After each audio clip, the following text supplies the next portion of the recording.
હાય રીવા, હાય શું લાવી તું? દવાઈ કોને પીવાની છે?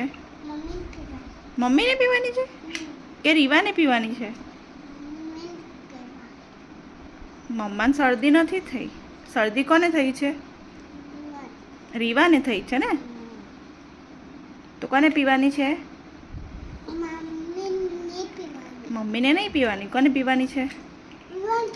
રીવાને પીવાની છે. શું થયું છે રીવાને? ઉધરસ થઈ છે. ઓ બાપરે. તો ચલો દવા પી લો. ક્યાં છે દવા? અહીંયા જ લાવો. લો પી જવાની. ઓકે હા ચલો હું આપું છું. ઓકે હા દવા પીવી પડે ને. હા દવા બહુ ભાવે છે. હા હા તો લાવો. લેટ વાળી છે લેટ હા રેડ વાળી છે. Good girl. હજુ થોડી બાકી છે. વાવ.